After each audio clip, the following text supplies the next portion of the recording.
English translation. 230th Contact. Part 1. Wednesday, 11th October 1989, 04:01 hours. Nice, my friend, that you are back again. Be welcome and greeted. It was a long time. But you knew I would be gone for 2 months. I knew that, yes. But it had been almost 2.5 months to now. Never mind. Can you today again tell me something about prophecies or predictions of the old prophets? Certainly, because I have made an effort to still bring something more. However, once again it is not a matter of prophecy, but of a prediction, which this time also goes back to the prophet Jeremiah, and is mainly about you, along with little else. I also had to translate his ancient words into today's German language so that it would be understood. So listen to what he had to say. As proclaimer of this world, I see and hear and know what will come about in very distant days. It will be in the centuries when the proclaimer of the new time will raise his word and teach the world, and thereby cause great turmoil, and his life will be endangered by it. I see and hear and know because my eyes and ears are open, and see and hear in the firmament what will be in the distant days to come.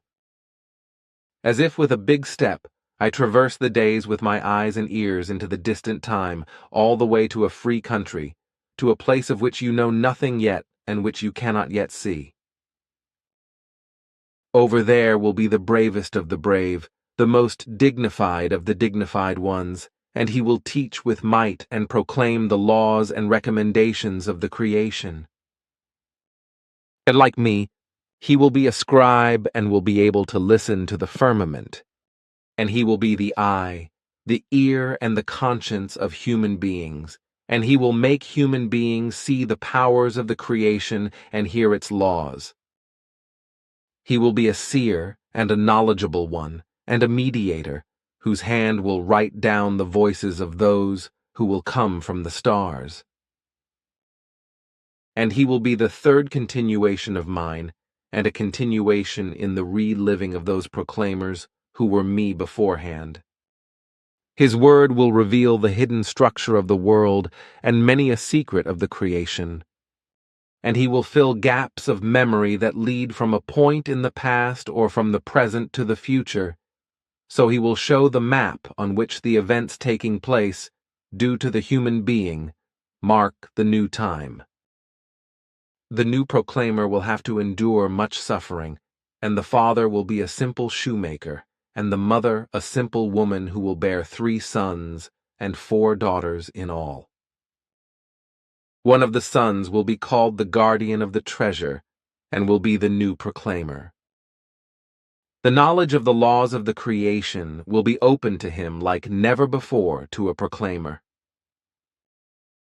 And it will be him who will again bring to light the true teaching and the true words of the ancient proclaimers and make them accessible to the human beings. Until then, the texts of the proclamations, the teachings, and the words of mine and mine after mine and mine before mine wait in hidden waiting for the appropriate moment, when they shall emerge again during the days of the new proclaimer, brought forth by the human beings from the firmaments. And the proclaimer will wait for the right day on the Horseshoe Mountain, where he will have his residence, and where the cloth which is the sign of the alliance with the human beings from the firmaments will flutter in the wind. And when the time has come, then he will proclaim the ancient words, and his sight will be a place where the human beings from all 4 winds of the earth will find each other. And his true ones will be from the firmaments and enter and leave his home, and still will not be seen by the human beings because they remain hidden and have a head not compatible with the heads of the human beings of the earth. The new proclaimer in the distant days will be the founder of the group of the truth, and it will expand into all 4 winds of the earth.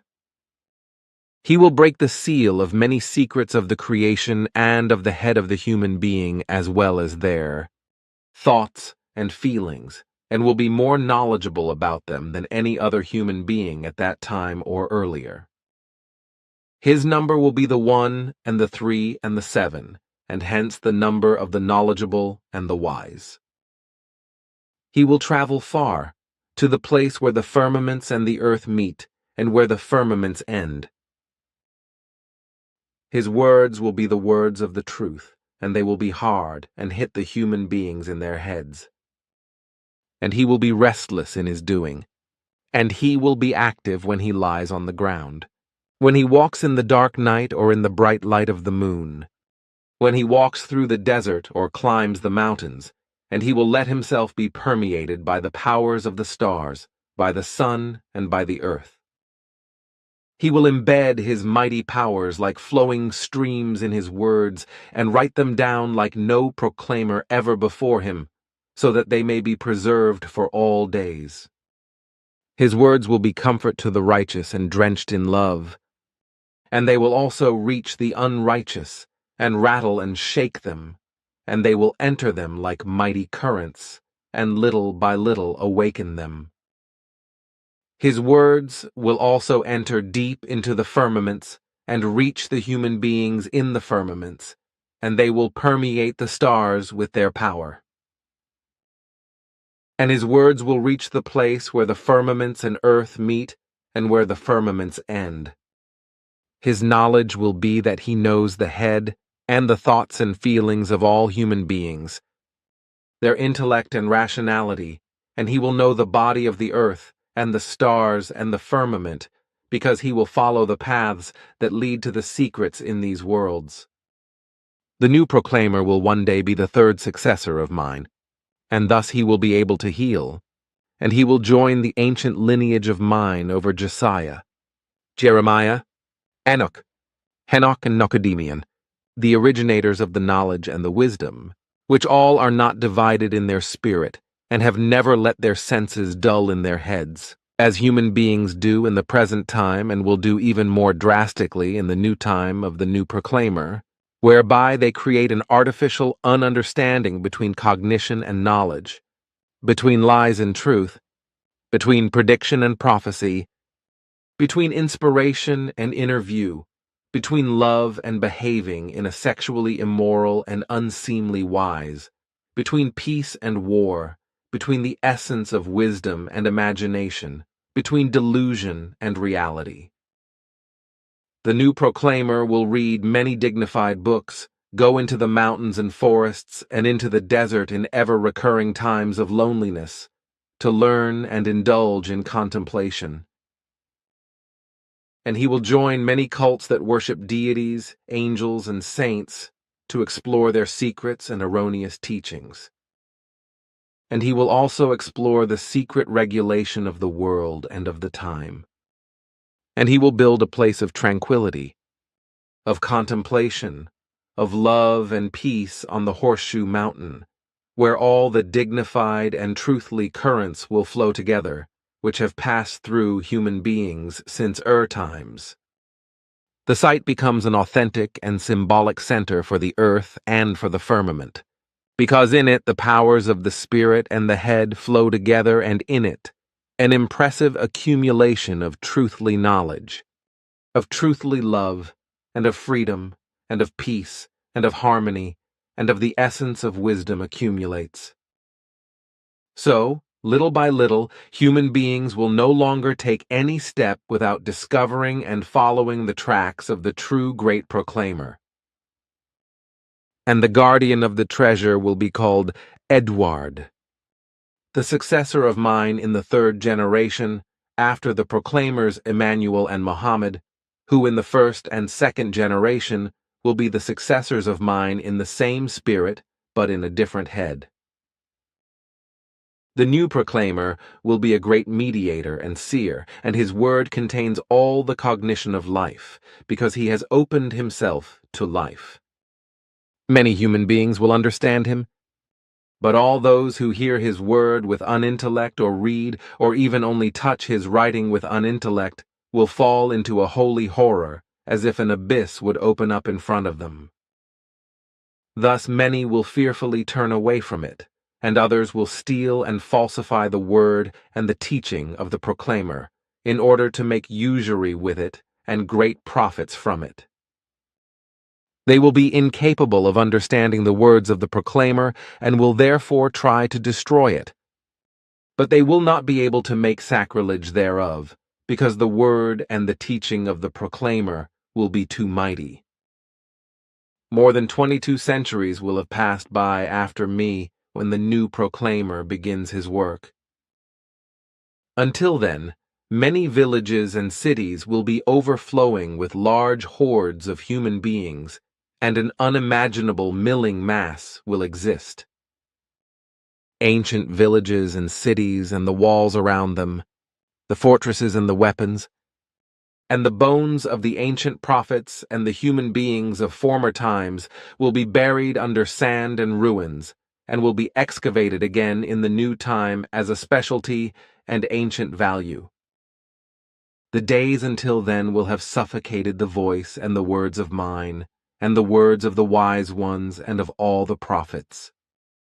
And the human beings will move away from the truth and turn in faith to different cults with gods, angels and saints, but which in truth are none, because they are only inventions of the priests and self-proclaimed bringers of salvation. The belief of the cults will become law, and only few will dare to openly turn to the truth and the laws of the creation. Therefore, it will initially be only a few, however, who turn to the words and the teaching of the new proclaimer and remain true to them. There will be a huge crowd of believers from all cults around the world who will spread everywhere, and the belief of human beings that has developed in the cults will resound like a mighty blow of a thunder from one end of the world to the other. And the cults will fight each other bloodily until death and downfall, and barbarism will break out in the cults themselves, and the highest and high priests and henchmen of the cults will chase and murder the low and lowest ones of the cults, seize their goods and the gold, and get richer and richer and richer, which will also be caused by permanent exploitation, because the believers will be subject to duties and penalties through the cults, which they have to pay in gold and coins. In the new time, the human being possesses the knowledge about the great continents on the earth and the great forests behind the end of the boundless oceans. And after all the more than 2,000 years since the time of mine, in which I live, all the lands all over the earth will become great kingdoms and empires and mighty realms as they unite. But as numerous as the parts of an endless chain will be wars, and they will overlap each other more, and so the realms will fall again, and then new ones will, however, be created out of it. However, the slaves and serfs, the farmers and vine growers, and the shepherds and the poor will practice the rebellion, and thousands of times they will bring fire upon the land. They will light castles, fortresses, cities, and burn harvests. And they will do so until they are taken prisoner, and they are tortured and burned, and their skin is taken off alive, and the survivors will be forced to protect themselves again in their hiding places through concealment. And so the highest ones, high ones and their henchmen will again feel as if they were kings. But there will be progress, and when the time of more than 2 millennia will have passed, the human being will have conquered the depths of the oceans and the firmaments, and he or she will fly into the firmaments and search for a new home in it. Like a star shining in the firmament, he or she himself will be like a star in the firmaments.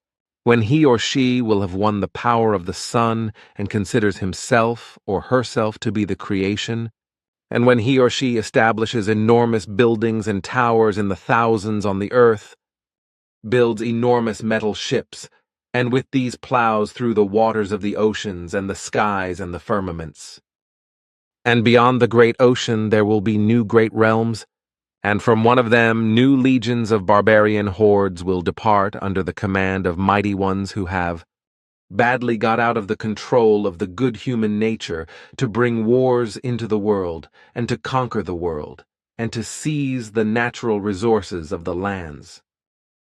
On the other side of the large ocean, however, the walls of the cities and villages of the invaders will collapse. Those who want to seize the authority over the world, and the realm will then be nothing but destroyed, and will be burnt land, and will be no more than muddy water. And the peoples of the earth will mix, and much evil will arise from it, and much sickness, and much infirmity, and hatred, and terror, and revenge, and many deaths. And when these days arrive, the human being will face very hard times, and he or she will stand in front of a dark entrance of an impenetrable labyrinth, shrouded in darkness, and the labyrinth will be black as the darkest night, and he or she will enter it, and in it will glow like the evil, the red and glowing eyes of ruin, and may the human being of the distant time beware of it, because the ruin will carry cruel anger and rage that has very badly got out of the control of the good human nature, and destruction and many deaths. And the days will last a long time during the ruin, but in far distance of the time then to come, everything will lighten, and love, peace, and freedom will arise. It will be so, because I see and hear in the firmament, and know that it will be so, because I am Jeremiah the proclaimer, and I speak the truth. That is thus Jeremiah's prediction. More should not have to be said, because Jeremiah's predictions and Enoch's prophecies should suffice. I gave the latter to you on the 28th of February, 1987. Something else. In 1978, Jacobus and I were with the dubious Hans Ulrich Lenzlinger in Hung, because Jacobus was looking for a job with him. 1 year later, Lenzlinger was shot dead, whereby it was said that the Stasi of the GDR had done it, but this could not be proven until now. Is this assumption correct? And further, on Friday the 10th of December 1976, Simyase explained to me all sorts of things about the Easter Island and its inhabitants, as well as about the stone-head colossuses. Thereby she also spoke about machines that originated from extraterrestrials. With them the colossal heads were made, transported and erected. Unfortunately, she did not describe these machines in more detail, but it would be important for us to know what kind of machines they were. She also spoke of cranes and other devices that the extraterrestrials made available to the islanders. Somehow, I find that it was irresponsible of the extraterrestrials to put their technology into the hands of such underdeveloped human beings of Earth. If I think of your directives, which forbid you to interfere in the affairs of humankind's vastly subordinate to yourselves, to even make yourselves visible in a real form, or to make contact with them, then I do not understand the actions of those extraterrestrials who allowed themselves to engage with the islanders. The murder of the GDR escape worker Lenzlinger comes closer to being solved. In 1979, the escape helper Hans Ulrich Lenzlinger was murdered in Zurich. There has been evidence for some time that the Stasi was complicit in the murder. Now the murderer may also have been caught in Germany. Felix E. Müller. The murder case of escape helper Hans Ulrich Lenzlinger, which has still not been definitively solved, is once again occupying the Zurich police.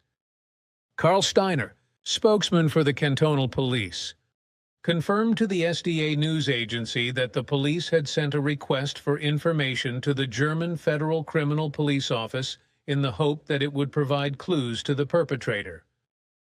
Immediately after the murder, which shocked the quiet Zurich neighborhood of Hung on the 5th of February 1979, there was speculation about the involvement of the Stasi in the professionally executed shooting. Almost a fortnight ago, special forces of the Federal Criminal Police Office in Germany arrested a man suspected of having committed more than 24 murders on behalf of the Stasi between 1976 and 1987. This news prompted the Zurich investigators to take out the Lenzlinger file again and request more detailed information about the arrested Jürgen G. from the German authorities. As the magazine Focus now reports, apparently with success, the 53-year-old plumber, the magazine writes, is now also linked to the shooting of the Swiss escape helper. The murder of Lenzlinger moved Switzerland at the time. Lenzlinger was a dubious person and attracted attention simply because he kept 2 cheetahs as pets. He earned his lavish living with various dubious businesses, including as an escape agent. In the mid-70s, he managed to smuggle dozens of GDR citizens into the West for money. This brought him into the sights of the Stasi, which began to systematically monitor him. Extensive documents held by the Gauck authorities show that in 1975, Stasi chief Erich Mielke personally gave the order to dismantle the organization, which in Stasi jargon was called a criminal gang of human traffickers. The whole operation, which was carried out at enormous expense, went under the code name Leopard. The Stasi relied on 2 so-called unofficial collaborators IM. As the former National Councillor Ernst Kinsera found out from the Gauck authorities CNZZ of 16th and 17th October 2000, one of them was the Jordanian Tony. Since Lenzlinger's organization continued to be active after his murder, the operation was continued. A Swiss man, now 61 years old, with the code name Niklaus Meyenberg, played the key role. In 1984, the Stasi had reached its goal. In a discontinuation order, those in charge noted with satisfaction that all escape helper organizations had been smashed. The early suspicion that the Stasi had also sent out Lenzlinger's killer now seems to be confirmed after almost 20 years. Neue Zürcher Zeitung, Zürich, Sunday, 9th October 2003.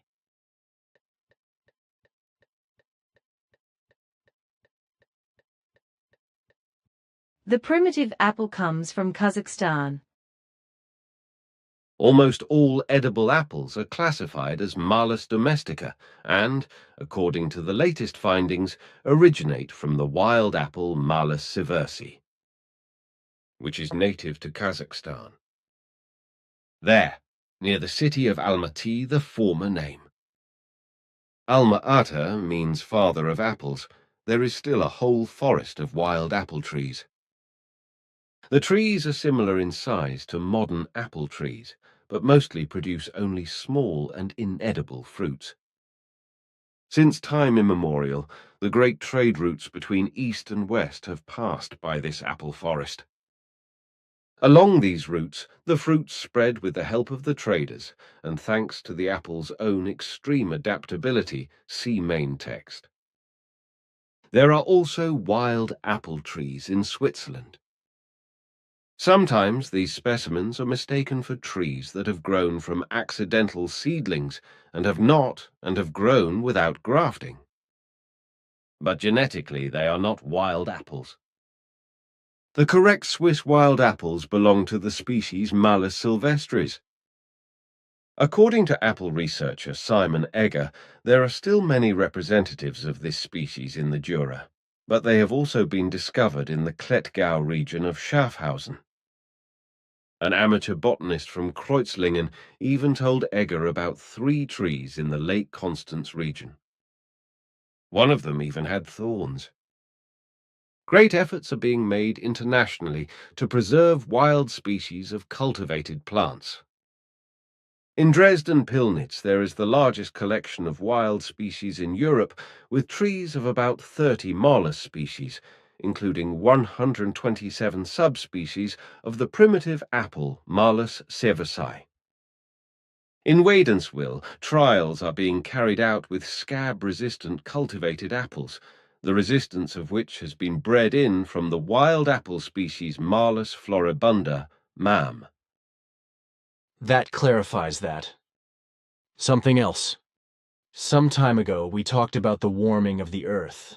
whereby you explained that in the coming time the permafrost areas would also be affected by the climate warming by gradually thawing.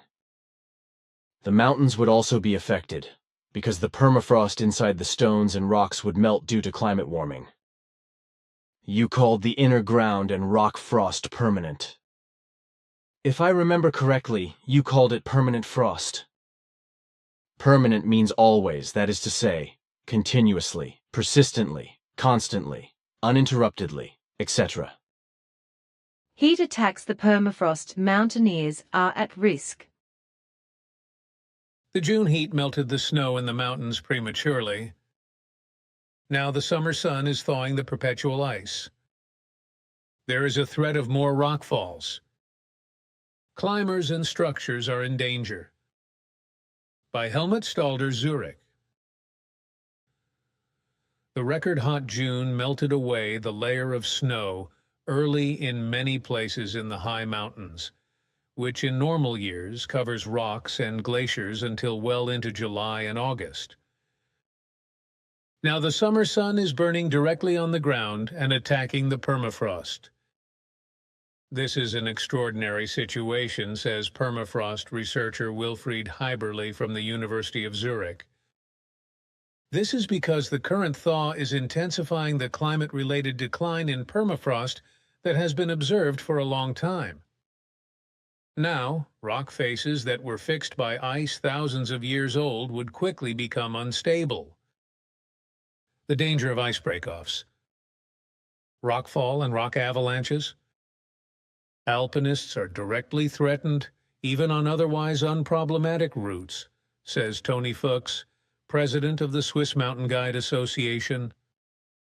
Instead of firm snow and compact ground, they now often encounter bare ice and boulders. 3 climbers fell to their deaths on the Matterhorn on Sunday. On the Weissum, a Spaniard died on Monday, and a Valaisan man who had been roped in was swept away and injured. According to the Valais Cantonal Police, both accidents were caused by missteps and slipping. On Mont Blanc, a falling chunk of ice killed 3 alpinists on Monday. Tony Fuchs therefore urges climbers to find out exactly about current changes before each tour or to take a mountain guide. Drought becomes a burden. The persistent heat and drought are becoming a problem in southern Europe.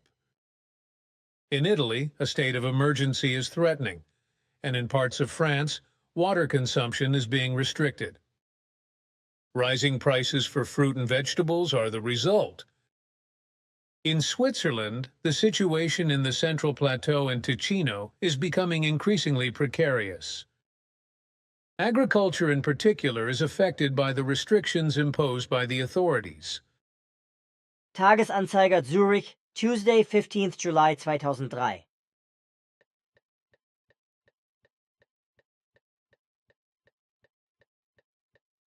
This is of correctness. The terms I was telling you were permanent ice and permanent frost. In shortened form, they are simply called perma-ice and permafrost. In the coming time, I explained this to you before, however, also the ice masses of the glaciers as well as the Arctic and Antarctic will melt for the most part. Poles are melting. It's getting bitterly cold here. Milan, no way the Earth is getting warmer and warmer. The opposite is true, say researchers. It sounds absurd. Of all things, global warming could lead to a drop in temperature. This is what English researchers claim in a study they presented at the UN Climate Change Conference in Milan. The reasoning sounds plausible. Global warming is causing the ice caps at the poles to melt. The additional water masses from the Antarctic, for example, could slow down the Gulf Stream, which carries warm water to our latitudes. The consequence, the North Atlantic and the mild weather in Western Europe would cool down considerably. And that could happen soon. Only 5 more extremely warm decades, and the climate in Western Europe will topple over. Blick Zurich, Monday, 8th December 23.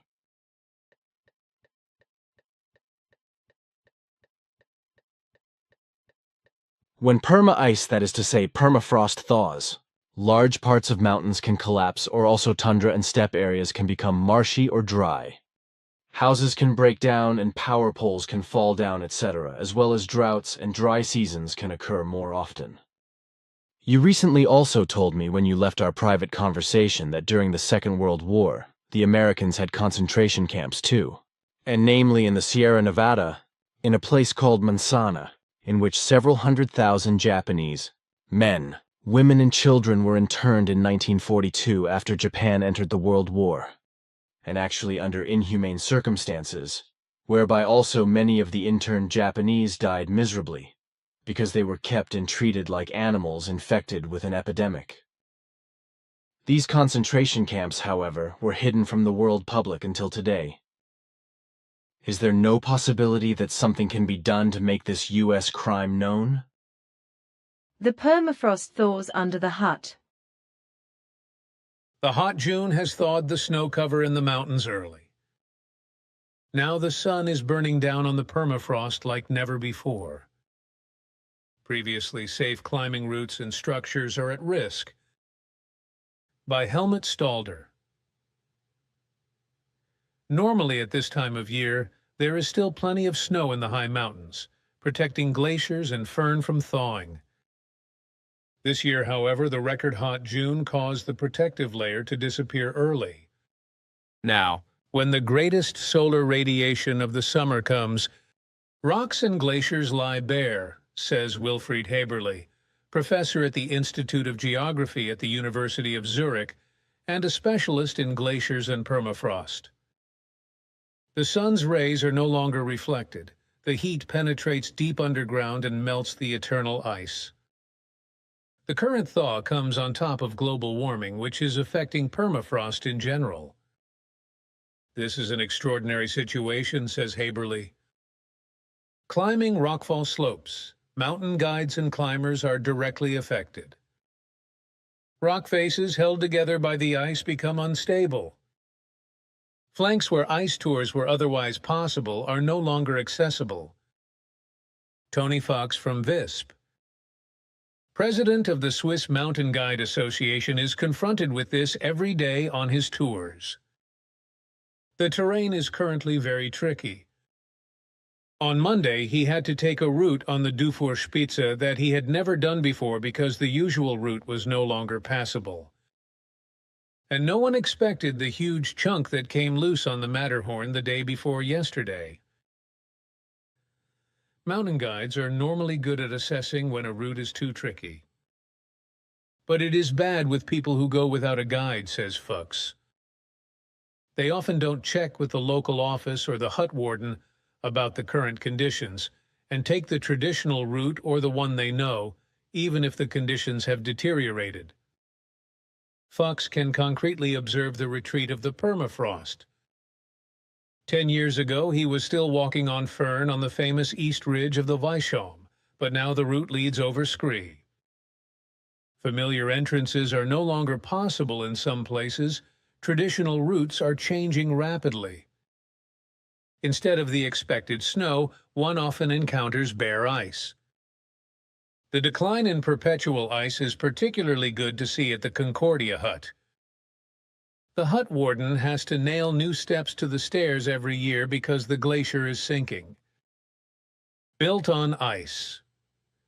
When the 10 to several hundred meter thick permafrost warms up, water begins to circulate. According to Haberle, this can also cause larger rock sections to become unstable. The warmer climate and the current thaw also endanger many buildings.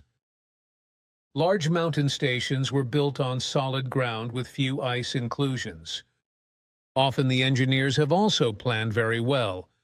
For example, on the Sheathorn, where they encountered a large 1-meter-thick ice lens. To prevent it from melting away, heat is extracted from the subsoil, which is used to heat the station above. But, says Haberle, many outbuildings of such stations stand on poor ground, garages for snow groomers, barracks, ski huts. Some of them are heated, and thus thaw their own foundations. Buildings from the time when permafrost melting was not yet an issue, such as pylons of sports lifts, paths, and communication facilities, are particularly sensitive.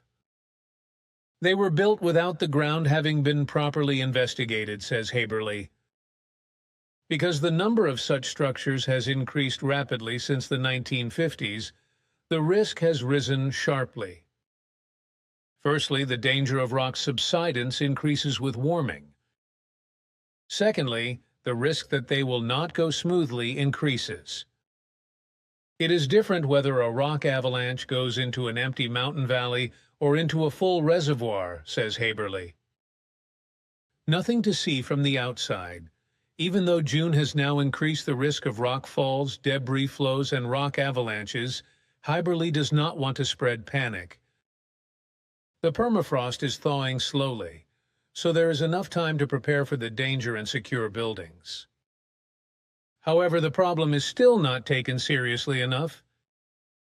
This may be because it is psychologically suppressed or minimized for tourism reasons or because of ignorance. Residents often believe that they can draw conclusions from the past, as they do with avalanches and white water. But that doesn't work, because permafrost melt is a new danger for which there is no empirical knowledge. Often people don't recognize imminent break-offs in time, says Haberle. How much the ground has thawed can only be measured. However, research has developed models that allow precise statements. Next week, the International Permafrost Association, IPA, will meet in Zurich to exchange results. Today we can tell each community where conditions are precarious, says IPA Vice President Haberle. However, researchers and authorities need to work more together to improve the situation in the field. Tagesanzeiger, Zurich, Tuesday, 15th July 2003.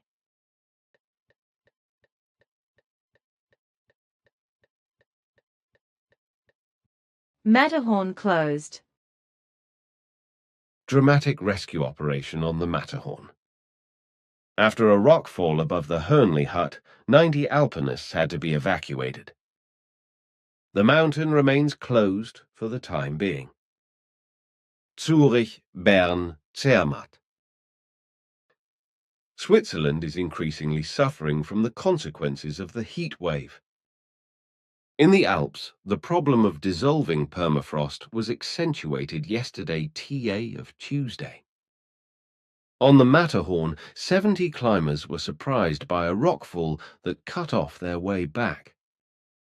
After several hundred cubic meters of rock fell, the alpinists had to be rescued by Air Zermatt helicopters.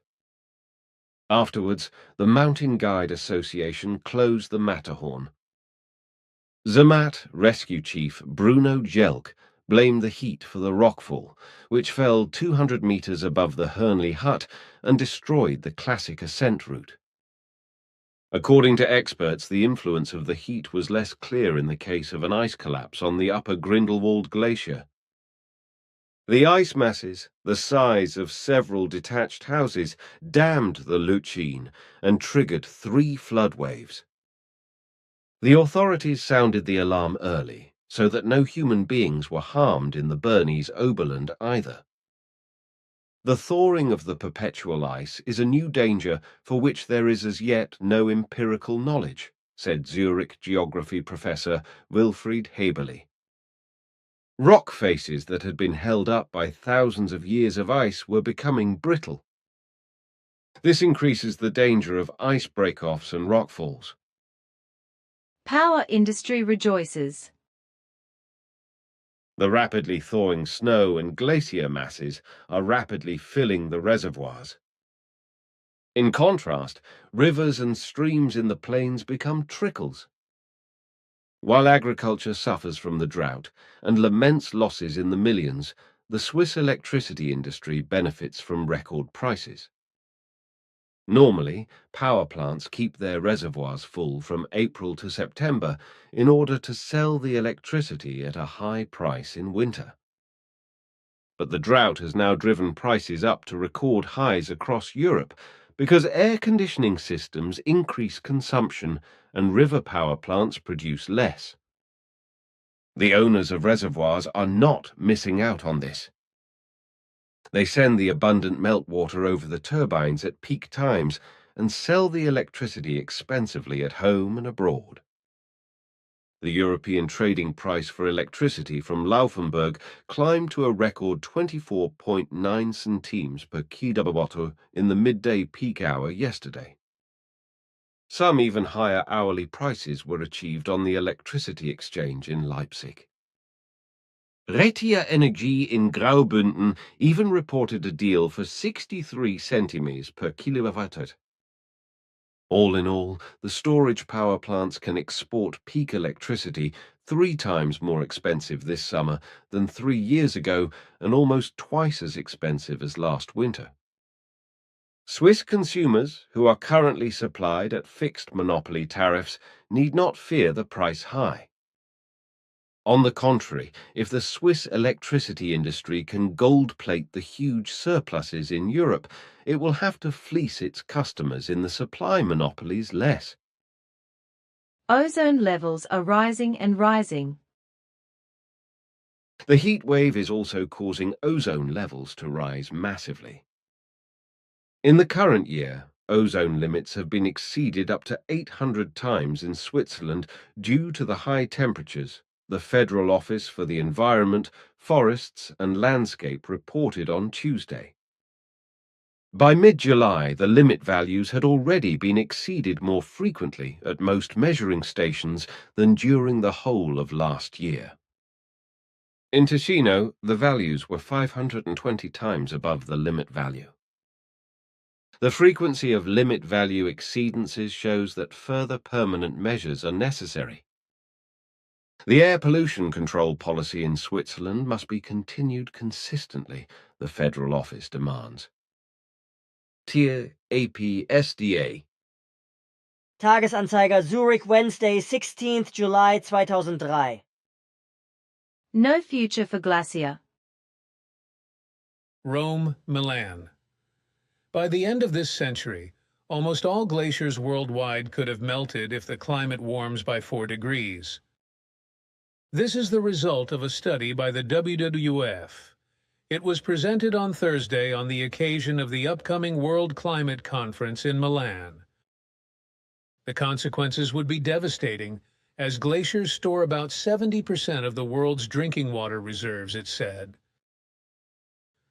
The UN Intergovernmental Panel on Climate Change, IPCC, predicted a warming of 14 to 5.8 degrees. Particularly at risk are the countries of Ecuador, Peru, and Bolivia, where glaciers secure the drinking water supply all year round, as well as countries in the Himalayas.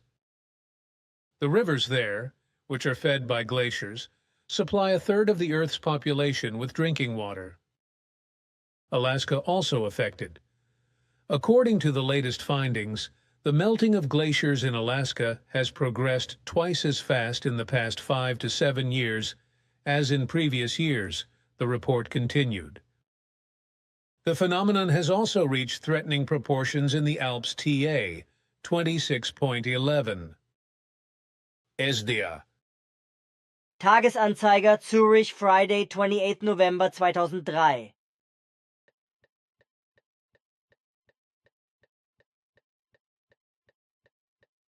With regard to the perma-ice, etc., everything is correct. Furthermore, the following has to be said.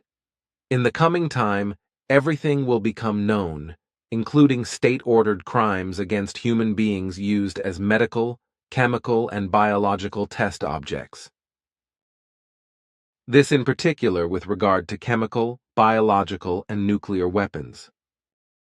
However, human beings were also abused on a large scale as experimental objects for medical purposes, whereby in particular consciousness impaired and psychically impaired, as well as allegedly antisocial human beings, were brought in for this. However, this was not only common in America, but also in Japan, China, the USSR, France, Sweden, and Switzerland, and is still partly the case in certain countries, which is of course officially concealed in its entirety. Also for your homeland, Switzerland, an evil chapter must be written in this regard, especially with regard to psychiatric clinics and mental homes, as well as with regard to specific doctors who were not afraid of making experiments on human beings. Often children who were snatched from their allegedly antisocial families and hired out or deported to foster homes by so-called aid organizations. In addition, human beings suffering from psyche or consciousness disorders were maliciously maltreated, treated inhumanely, and sometimes effectively ill-treated to the death, also in Switzerland. And even today, even in Switzerland, there are still many inhumane conditions to deplore in this regard, and this will continue to be the case for some time to come. The majority of the responsible care personnel will, just as since time immemorial, only deal with the needy for the sake of profit, but not for the sake of the well-being of the human beings. As a consequence, they will not, or only in rare cases, also receive dignified and humane help. A frightening foresight. But while we are at it, I would like to ask you again about the migraine disease. You once mentioned certain ailments that can cause migraines in particular. Can you tell me these factors again? There were probably 4 of them. Please? It would be important for various people to know what you have to explain about this. It concerns jaw damage, jaw and jaw joint deformations, gingiva gum, inflammations and tooth damage, as well as tooth deformations, but also foot bone deformations and spinal column damage, as well as spinal column deformations. Stomach and intestinal diseases, etc., can also be triggers of migraine. We once talked about the Lake Ness, that is Loch Ness in Scotland, in connection with the so-called Nessie, which is supposed to be a dinosaur, but for which no proof of existence could be provided until today. However, it was said by you that such an animal actually existed in Loch Ness, and that it would therefore not be a fairy tale. I would like to see the beast. Can you take me there sometime? Predatory dinosaur fossil found. London midsummer. Pickle time is Nessie's high season. But this time researchers are also not denying that remains of a real Loch Ness monster have turned up. However, its age is estimated at 150 million years. As the Daily Telegraph reported yesterday, a 67-year-old man stumbled across 4 fossilized vertebrae of a water-dwelling predatory dinosaur in shallow water. The plesiosaur, which was more than 10 meters long and had fins, a long neck and a small head, must have lived where Loch Ness is today, experts say. The plesiosaurus corresponds exactly to the image people have of the Loch Ness monster, Lyle Anderson said, curator at the Scottish National Museum in Edinburgh. The fossil has been found in Loch Ness, so you can now say that was the original monster. Nessie fans are treating the fossil as the first evidence of the monster's existence. The giant fish-eating reptile must have survived into our own time, they say. Der Landboote Wintertour, Thursday, 17th July 2003.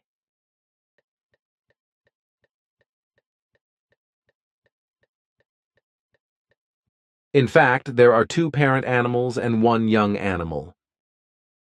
We are talking about predatory dinosaurs living in water, that is to say, plesiosaurus, which have prevailed for many generations. However, it will be very difficult to prove their existence because the animals rarely move to upper parts of water or even to the water surface in such a wise that they can be sighted. We have been observing these distant dinosaur descendants for many years, and in the course of our research, we have also found petrified fossils of their most distant ancestors, which we, however, left at the sites where we found them, where they may one day be found by earthly paleontologists or other Earth humans. Of course I will take you there, so you can see the animals, but you will have to keep quiet about that to the public for the next 12 years. I will. Even when I bring up further questions later on, I will pretend to be unknowing. Then let me turn to the volcano Vesuvius. The Brits bombarded the volcano crater in the last World War in order to inflict harm on the Hitler army by a volcanic eruption. An eruption occurred, which you said was only minor, but nevertheless caused considerable damage. It was in fact only a small eruption, but it nevertheless produced a large lava flow that caused considerable damage. Thereby also larger parts of the city San Sebastian were destroyed. Fortunately, however, nothing else happened. The last really big eruption, as far as I know, was in 1631. An eruption of about the same magnitude as when Pompeii was destroyed by an eruption of Vesuvius and buried under volcanic ash, killing many human beings, took place about 2,000 years before the Christian calendar, as you once said. The place or the area where everything was destroyed, what was its name? Nola or something? Human beings, you stated, were said not to have suffered much damage, if I remember correctly. And when did the Brits' bombardment take place, causing the volcano to erupt? Furthermore, I remember you said that the volcanic eruptions generally cause more photosynthesis, thereby neutralizing carbon dioxide floating in the air. Can you say more about this? Nola, this is of rightness, that was the name. However, only a few human beings suffered damage to life and limb. In the month of March 1944. Since then, the vent of the volcano is closed by a huge lava slag plug. However, this plug will become even stronger and denser in the year 2000, because then there will be an earthquake in the Vesuvius area, which, as we know from a foresight of the future, will lead to the strengthening and densification.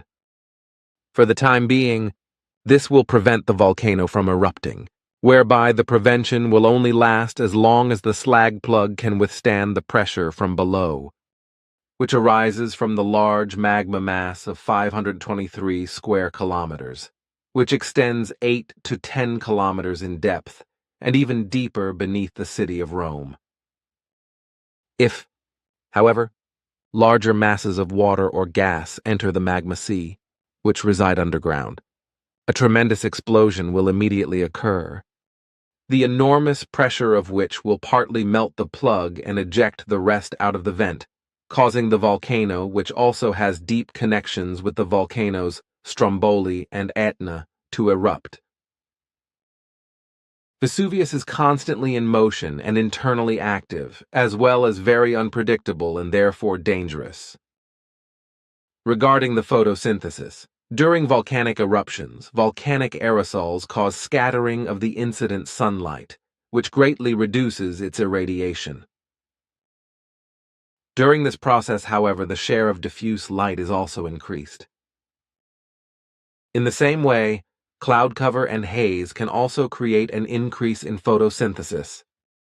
When looking at the leaves of trees, shrubs, herbs, and flowers, as well as the surfaces of all plants, it can be seen from these that the radiation incident on them may well be reduced, but at the same time the shadow areas occurring in clear weather conditions become better illuminated. This increases the amount of light that can be used for photosynthesis, as well as the total irradiated surface of leaves and plants. Italy's second Pompeii. 2,000 years before the fall of the Roman city, an eruption of Vesuvius completely buried the village of Nola, an archaeological sensation. By Genevieve Lucia. The footprints in the soft clay soil are still visible today. The farmers of Nola must have hurriedly run back and forth to gather up the most important and valuable things. From Vesuvius, a black cloud raced towards them with thunder and lightning. Ash rained down, the first pumice chunks hailed from the sky. We don't know if they made it. At least they managed to escape from the village, because unlike in Pompeii, archaeologists in Nola did not find any human victims of the catastrophe that occurred here in the European. Early Bronze Age between the years 1900 and 1700 BC, almost 2,000 years before the sinking of Pompeii. Only a few penned goats, a dog, and quite a few mice perished miserably. Nola lies about 12 kilometers northeast of Vesuvius on the edge of a fertile plain sea map P. 46. The volcanic eruption, known among specialists as Pomici di Avellino because it moved in the direction of the present-day town of Avellino, must have unleashed a similar force to the one that destroyed Pompeii. Both times, the magma built up in the volcano blew the lava plug kilometers high into the air with a powerful detonation. Hot gases shot out of the Earth's fissure, sweeping away shards of lava and boulders. A huge, columnar cloud rose and was then driven away by the wind. In 79 D, the wind blew from the northwest to the sea, but 2,000 years earlier it blew from the southwest, which meant that the devastating rainfall extended far inland, precisely in the direction of Avellino. A dense hailstorm of increasingly large rocks, lasting 6 to 8 hours, buried the village under a layer of pumice up to 1.3 meters high. This first phase of destruction was followed by a second, so-called hydromagmatic phase, in which gaseous rock encountered water-bearing layers in the volcanic vent. In Nola, this second precipitation settled in the form of a thick, almost cooled ash slurry that slowly penetrated the abandoned houses. A fine shower of ash finally settled over the dead landscape like a grey shroud. The bleating of the goats had long since ceased. Life frozen in stone. The excavations, led by Claude Albor Lividi and Giuseppe Vecchio, had begun as they usually do. A shopping centre was to be built on the approximately 1,000 square metre site. During the trial soundings, the archaeologists came across strange structures at a depth of 6 meters, which they were only able to interpret over time. They had uncovered remains of a village from the Bronze Age. Soon the researchers realized that they had made a sensational discovery. The huts had been preserved up to a height of 1.3 meters in the negative of volcanic mud. Inside the houses, which were all completely filled with hardened mud up to the same height, everything was still in place. Inorganic things like ceramics in the original. Organic things like wood, on the other hand, had passed away and left their imprint in the negative. It took a while for the archaeologists to understand what had happened here. They had discovered a kind of Bronze Age Pompeii. With the greatest of care, they dug down layer by layer and uncovered a total of 3 buildings along with the surrounding area. The almost perfect state of preservation could be explained as follows. The wooden frames of the huts had withstood the first eruption phase, the hail of pumice, and had not collapsed. Only one side wall had, fortunately, given way and fallen into the house at its full height. It was this wall that allowed the archaeologists to determine the former height of the building, which was an impressive 5 meters.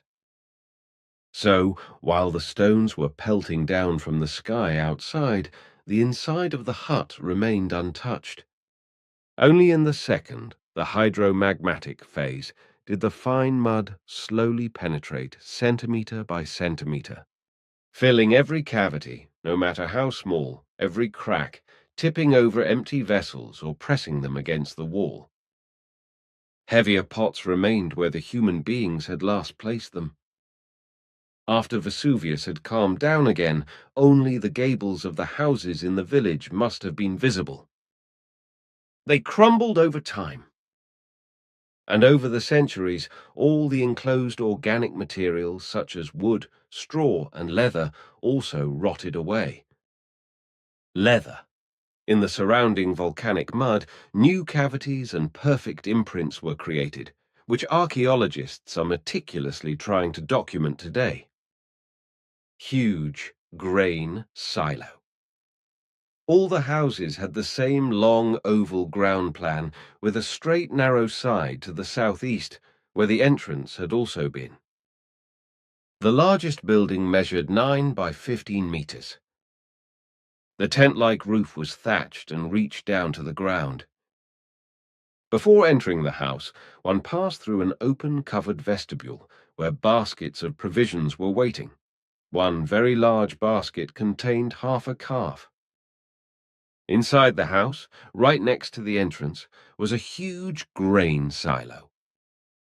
Deeper in the room, a round fireplace had been set up on the floor, and a small oven stood nearby. Around the fireplace lay the dishes from the last meal. Apparently, the people huddled on the floor and ate from a bowl placed on a clay stand about 30 centimeters high. There were smaller stands for children. In the oven opening was a pitcher to keep the food warm. The contents of the eating bowls and jug are still awaiting analysis. The archaeologists could not find any other furniture. The fugitives had probably taken mats and blankets for sleeping with them. Tools were also missing. Above all, apart from 2 awls, no bronze objects were found. Weapons and tools made of bronze were very valuable and were therefore not left behind. The rearmost rounded part of the house was separated by a board wall. Here was the storage room, where various containers were stacked on wooden racks. Some contained flour, others almonds or ears of grain. Meat, shufali from pigs and sheep, was hung on beams to dry. The largest hut had an area of well over 100 square meters, and archaeologists do not consider it impossible that it had some kind of upper floor, a gallery. But the fact that there was always only one hearth leads them to assume that a single large family lived in each house. The houses were each surrounded by a fence. Other fenced areas served as cattle pens and threshing floors. A water hole and 2 wells provided fresh water. In a small pen behind the huts, the farmers had locked up 9 highly pregnant goats.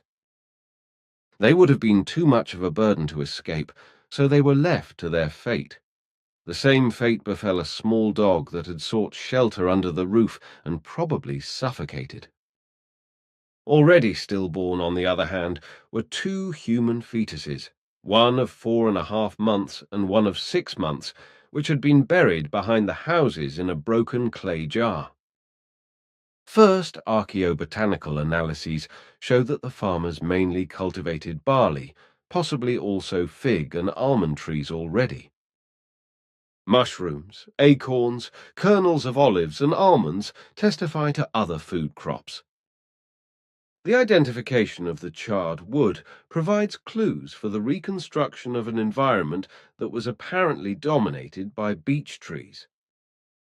Fern fronds and oak leaves, whose perfect imprints were preserved in the soil, were most likely to have served as animal food. The evaluation work is in full swing and will certainly take years.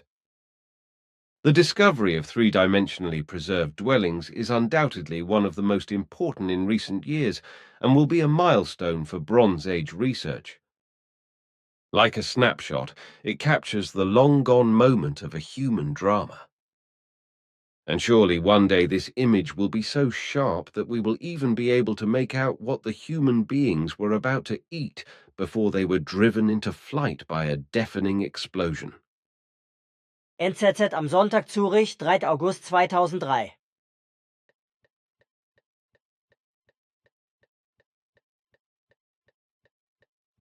This is not only important for the plants, trees, and their leaves in the open landscape, but also in the forests. And indeed, in fact, volcanic eruptions around the world produce very significant increases in aerosol levels in the atmosphere, thereby significantly reducing atmospheric carbon dioxide levels, as is also the case with long-term cloud cover and haze. The aerosol concentration in the atmosphere is therefore very important for the reduction of the worldwide carbon dioxide cycle. Then a question regarding all sorts of poisons, gases, and hormones that the human being emits into wastewater, releases into water, air, and landscapes. You said that these poisons, including radioactive substances and heavy metals, cause fish, birds, animals, insects, and worms, etc., to fall ill with cancer, tumors, and ulcers, to fall victim to mutations, and also to lose their ability to reproduce. I also talked about this with my family doctor, Dr. Flaxman. He explained that in the aforementioned regard, the drugs and the contraceptive pill, that is to say their excretory products which get into the sewage, are also part of it. However, this would not only be the case by human beings, but also by mammals which were administered such substances. Study reveals farmed salmon contaminated with cancer toxin. Washington, Zurich. Farmed salmon can be contaminated with dangerous toxins. Dioxins, polychlorinated biphenyls, PCBs, and hexachlorobenzene have been found in farmed salmon, substances that are among the most toxic of all. They can cause cancer, nerve damage, and immune system disorders. Breeding farms in Scotland and the Faroe Islands have come under fire. They feed the salmon fish meal that is rich in harmful substances. This is why Atlantic farmed salmon is significantly more contaminated with the toxins than Pacific wild salmon. This is the result of the study by U.S. researcher Ronald Heitz, which he presented in the magazine Science. What do cantonal chemists and Swiss salmon suppliers have to say about the results? We examine salmon on a random basis. So far, we have not found any serious deficiencies with regard to chlorinated hydrocarbons, says Zurich cantonal chemist Bruno Pacciarelli. Migros is not aware of the study, says spokesman Urs Neff. So far, there have been no complaints. Coop imports salmon mainly from Norway and Ireland, and very little from Scotland. It is also declared precisely, says spokesman Karl Weisskopf. For the Federal Office of Public Health, the findings are not new. However, the limits that apply in Switzerland are also complied with in the case of farmed salmon. Helmut Oraiensieg. Blick, Zurich, Saturday, 10th of January 2004.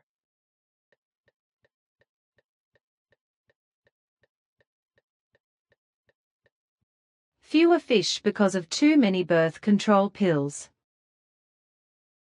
Berlin. Because a large number of German women take the contraceptive pill, fish in Germany are now having reproductive worries. The hormones in the pill enter wastewater via excretions and from there return to the water cycle, said Andreas Truge, president of the German Federal Environment Agency UBA. In this way, the contraceptive pills indirectly weakened reproduction in the waters. Numerous medicines also enter the water via this cycle and pollute the animals.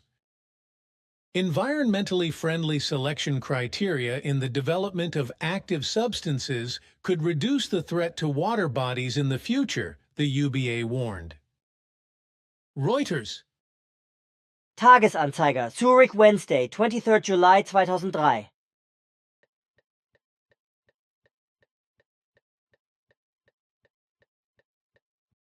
Poison in farmed salmon.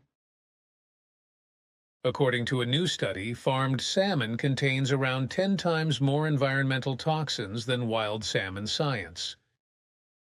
Volern 303 p. 154. The scientists led by Ronald Heitz of Indiana University in Bloomington analyzed around 700 samples for 50 different toxins, including salmon from European and American supermarkets and directly from farms. Salmon from northern European farms in Scotland and the Faroe Islands contain the highest levels of environmental toxins such as dioxin and chlorinated hydrocarbons PBCs. The researchers blame this on fish feed, which often contains contaminated fish oil. The British Food Standards Agency protested against the science study, pointing out that the pollutants in farmed salmon are below the international limits. NZZ am Sonntag, Zurich, 11th January 2004.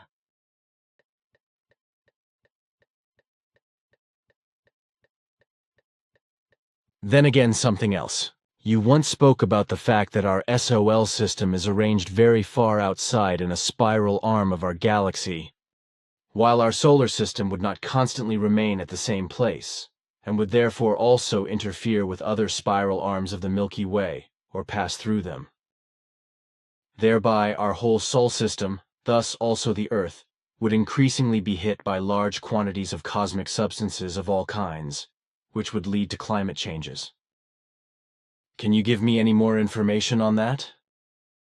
Are the spirae arms of the galaxy making the Earth freeze? Beat, according to two scientists, a statistical evaluation of astronomical and climatological data as well as isotope profiles of meteorites from the last 500 million years suggests that at least two-thirds of the warm and cold phases on Earth are controlled by fluctuations in cosmic radiation. They see the orbit of our solar system within the Milky Way as the trigger for the fluctuations. If the Sun, and with it, the Earth move through a spiral arm of the galaxy, which is supposed to happen about every 143 million years, more particles hit the atmosphere, according to the scientists. This leads to more clouds and thus to cooling. If cosmic radiation decreases, it becomes warmer. Carbon dioxide CO2, on the other hand, has a smaller effect according to the analyses. If they prove to be correct, this would also have consequences for climate forecasts. According to the two researchers, the temperature increase associated with a doubling of CO2 concentrations would be smaller than assumed by most climatologists today. Source: Geolog. Sodive of America Today, 7J 4-10, 2003. Neue Zürcher Zeitung NZZ, Zurich, Wednesday, 23rd July 2003.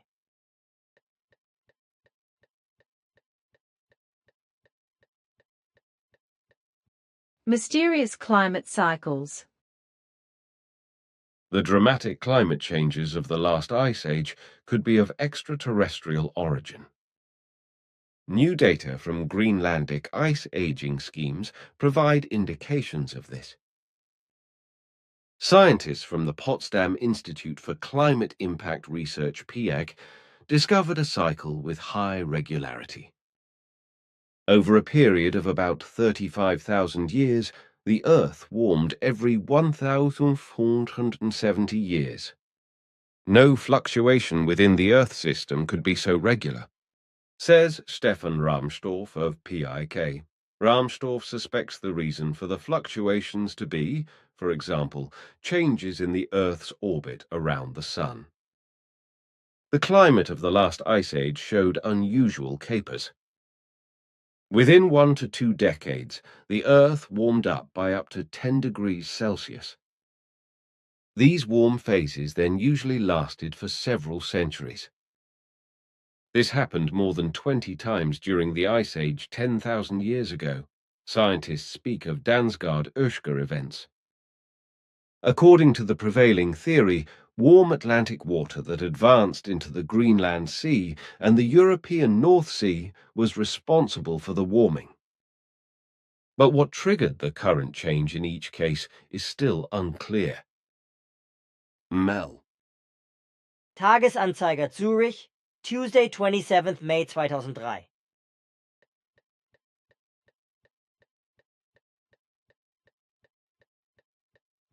Certainly, several times I have spoken about cosmic influences causing climatic changes on the Earth, and thus also on all structures in the entire Sol system.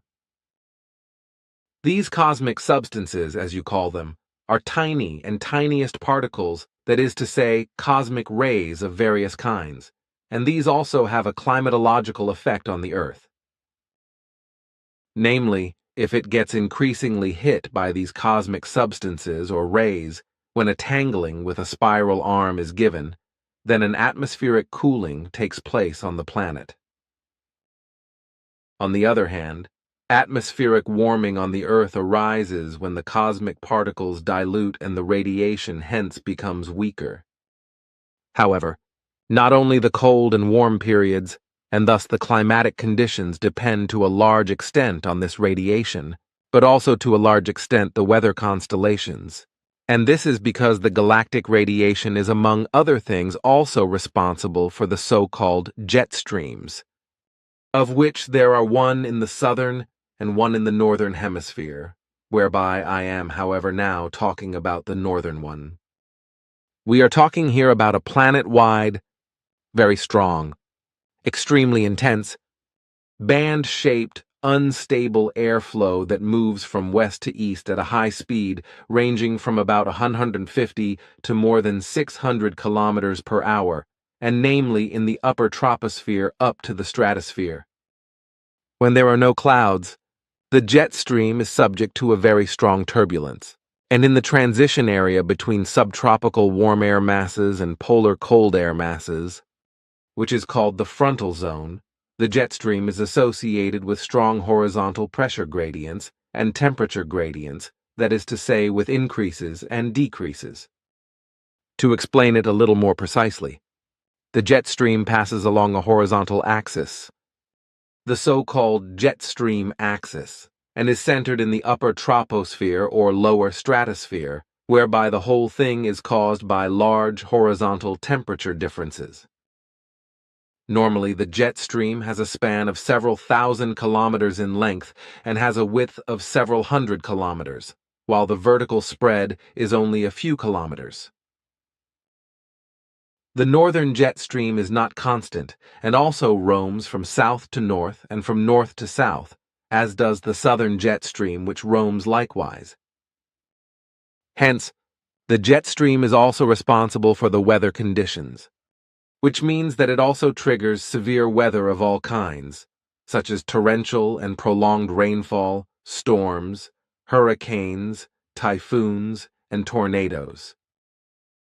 8 dead from hurricanes in the U.S. Midwest. The death toll has risen to 8 following severe hurricanes in the U.S. Midwest. All 8 victims were buried under the rubble of a century-old diner in the Illinois town of Utica. SDA. Residents of mobile homes had sought refuge from the hurricanes in the basement of the building, Mayor Fred Esmond announced on Wednesday. Tragically, they would have survived if they had stayed in their trailers, he said. The storms cut a swathe of devastation, with houses covered and even heavy trucks overturned. 51 tornadoes had swept across Illinois, Indiana, and Iowa on Tuesday, according to meteorologists. Parts of Illinois were declared a disaster area. Source, WW2. Blue Win. Wednesday, 22nd April 2004.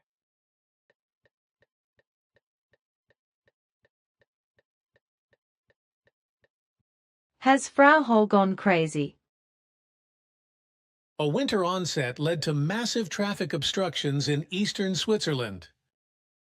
Bessening is not in sight until tomorrow. By Maria Lorenzetti. St. Gallen. At the last harmless snowfall, people in a group of winter haters were still joking late at night. Assuming that for every winter there was a providentially determined, but unknown to man, amount of snow to fall, then actually every snowfall would be welcome. Even after the beginning of spring. For with every flake, the probability of being caught cold by further adversity would decrease. At some point, it would snow out. The philosophizing turned out to be what it is, self-deceiving nonsense. The proof was provided yesterday by the snowfalls that hit mainly the Appenzell region and parts of the canton of St. Gallen, and may have caused even the most nature-loving weather hobbyists to hate. Even the St. Gallen cantonal police could not refrain from asking the reproachful question in their press release whether Frau Holle had actually gone berserk. It had been snowing continuously since Tuesday evening. According to meteorologists, 40 centimeters of new snow fell overnight alone. Derailed railcar combined with the snowfall, which did not let up during the day. A blanket of snow was created that overtaxed traffic and snow-clearing vehicles. For example, along the Trogan Railway, the tracks run directly next to the connecting road to St. Gallen, so the space for snow piles is very, very limited on some stretches. This meant that the masses of snow that were pushed away from the road came to rest too close to the railway track, and the piles of the rail-clearing vehicle in turn clogged the road. According to reports, this led to some nasty exchanges between road-clearing vehicle drivers and rail-cutter drivers. A railcar derailed because the fresh snow blocked a switch. The accidents on the road were numerous, but mostly went smoothly. In the city of St. Gallen, dozens of cars were towed away because they obstructed snow removal. The consistency of the snow proved to be particularly treacherous. Wet and heavy, it clumped on roads and rails to form a concrete-like mass. The snow felled several trees. Forestry offices warned against driving and walking in the forest. According to forecasts, the weather is not expected to improve before Friday. Search for rubbish sacks, by the way. The St. Gallen Refuse Collection Service also had to give in because of the onset of winter. In some places, the rubbish bags were simply not to be found under the snow. The waste will be collected in the next few days, the Civil Engineering Office announced confidently. After all, it does snow out at some point. Tagesanzeiger, Zurich, Thursday, 25th March 2004.